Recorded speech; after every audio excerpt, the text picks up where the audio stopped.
Hi everyone, Helen Blunden here. Hope you're happy, healthy and well. It's time for a new book review today where I share some life lessons out of books that I have been reading. Today it is my pleasure to talk about this great book called The Wayward Tourist, Mark Twain's Adventures in Australia, and it is introduced by Don Watson. It was indeed written by Mark Twain, who had come out to Australia in the 1880s and had written about the various cities and the types of people he met on the way. I was pleasantly surprised to learn that Mark Twain obviously was a very famous person globally, but he was also someone who invested money in business ventures that failed because he liked new and newfangled ideas, new technical inventions and things like that. And he would put in a lot of money, millions of dollars by today's standards, and a lot of them failed. And in some way he had to recoup the money. And so he went on this lecture circuit around the world, talking about his books, his life, the characters, doing readings from his books. And so when he came out to Australia, he wrote about the different cities he visited and the types of people he met along the way and the types of events that he had been invited to, and also where he did his stage shows, which were all packed out. Apparently, he was fantastic on stage. He seemed to have the gift of the gab. He had a really good storytelling technique. All his shows were packed out. People loved him. They loved his accent. They loved the jokes. They loved his readings. They also loved his writing. I actually quite like the cover here where you've got a kookaburra on his head, and in this book he also talks about the Australian wildlife. What I love about travel writing books, especially travel writing that was from the 1800s, is that it gives you a really different view of your country from a foreigner's perspective, and in this case a white American who 20 years before his famous books, slavery was abolished in his country. So him coming out and looking at Australia, what life was like then, was really interesting to read his thoughts. I was also captured by the way he writes, because in the Adventures of Huckleberry Finn I really liked his writing style. Even though the writing style also captured the different vernacular of the time, it was also amusing in some ways as to how he wrote, which really put this picture in your head about the different characters. And so you can only assume that he would have been a great raconteur up on the stage, and no wonder the places were all packed out while people wanted to hear what he had to say and his observations of Australia. This book made me think about the type of authors who are currently famous and who also might do world tours that would pack out different theatres and different halls around Australia and around the world. And I really struggled to think who they could be. I mean, if you know of anyone, let me know. I thought, well, if J.K. Rowling did the rounds of the world, would she lectures to packed audience? Yeah, maybe she would. Maybe Stephen King is another one, but who else? I think Charles Dickens also in the past did a lecture circuit. It was the very first question that I asked myself: who in this modern age would there have been any authors who also could go on a global tour and get so many packed audiences to their shows? Maybe nowadays, because we have book festivals, maybe they're a lot smaller. Anyway, I don't know. But that was a question that I had. What was amusing for me was how he captured the different Australian pronunciations. So for example, I'll go to page 24 where he talked about how the Australians talk. Now, a lot of you here have mentioned about my accent. I don't think I've got an accent. Do I have an accent? Probably not. It's always amusing. But this is what Mark Twain had written about the Australian accent. Now and then, but this is rare, one hears such words as piper for paper, lady for lady, and table for table for from lips.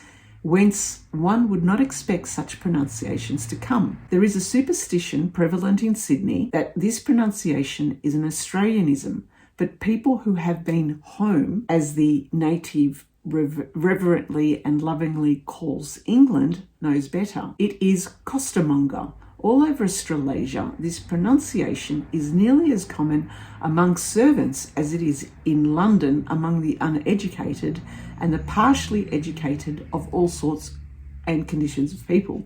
That mislaid why is rather striking when a person gets enough of it in a short sentence to enable it to show up. In the hotel in Sydney, the chambermaid said one morning, "The table is set, and here is the piper, and the lady, I'll tell the waiter to bring up the breakfast." Shit, do we speak like that? No way.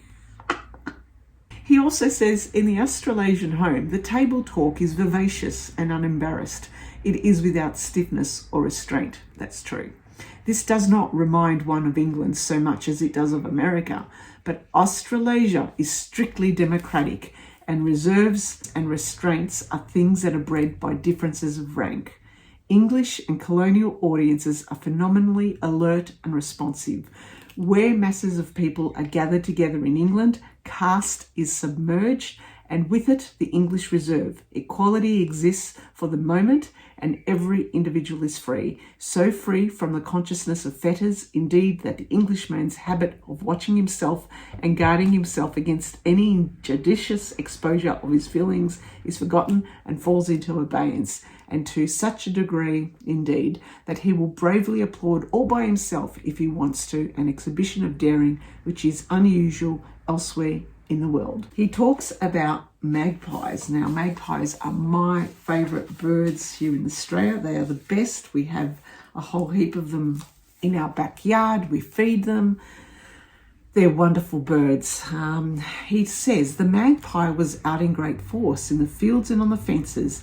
He's a handsome creature with snowy white decorations and is a singer.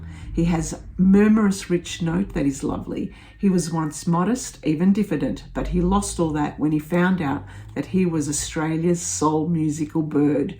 He has talent and cuteness and impudence, and in his tame state, he's a most satisfactory pet, never coming when he is called, always coming when he isn't, and studying disobedience as an accomplishment.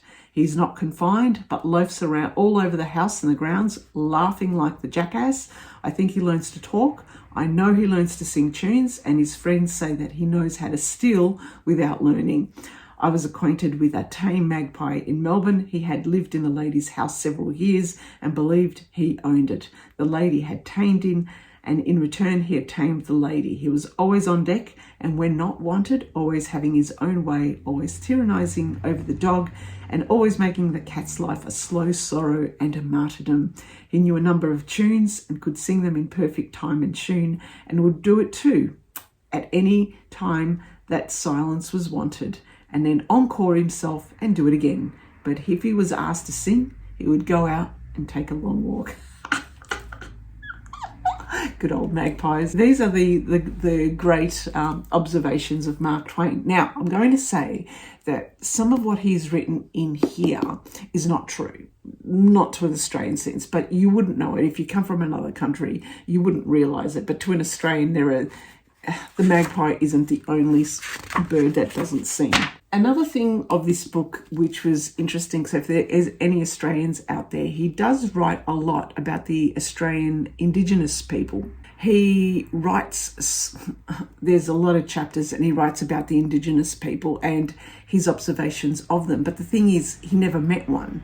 He didn't get a chance and was not even afforded an opportunity to meet with anyone from our Indigenous cultures. So he had a perspective of that, which was interesting to read about. A couple of other things that was quite fascinating. I wasn't aware that boomerangs were also in ancient Egypt. He mentions this in this book, where the ancient Egyptians had these boomerang-like contraptions that they will throw through the air. The only thing is, unlike our Indigenous cultures, the Aboriginal cultures, their boomerang returned to them. So that was one thing that was new to me. There was a guy in here that he wrote about, must have been so bored with his life. He had a lot of money, and what he did was he created the Mark Twain Club at Corrigan Castle, and this guy created all the agenda items, all the meeting minutes, and he wrote pages and pages of questions to Mark Twain, and Mark Twain would receive these questions and he would spend hours writing responses to them, thinking that there was a group in the UK from the Corrigan Castle who was the Mark Twain Club, and it turned out to be that he met the guy who had set up this ruse, this trick, and there was no such thing. There was no such thing as a Corrigan Castle. There was no such thing as a Mark Twain Club.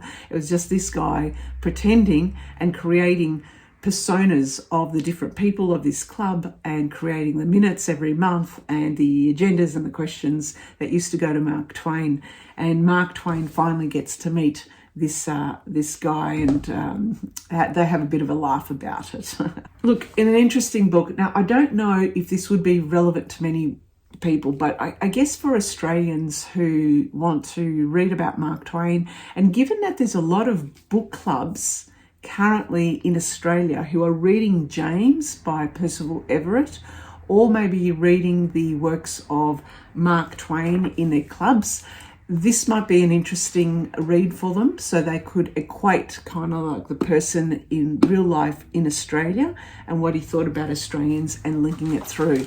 I did read today in the Times Literary Supplement, I saw this picture on it, and that's Mark Twain himself, because there are a couple of new books that are out. One is a biography of Mark Twain, and the biography by Ron Chernow was published this year. Now it's 1,200 pages that talks about his in-depth life and his writing, but also the various business interests. And over the page there is another book by Shelley Fisher Fishkin, and she wrote a book called Jim, The Lives and Afterlives of Huckleberry Finn's Comrade. This one was published at the Yale University Press, and it has about 464 pages. So it seems that Huckleberry Finn and Mark Twain is getting a bit of a resurgence and a reinterest again. Yeah, these are all, I guess, references that you can refer to, and especially for Australians, check out his travel writing book of the life in Australia, because that might make a very good link to your discussions at your book club. Okay then, thanks for listening and thanks for watching. Bye for now.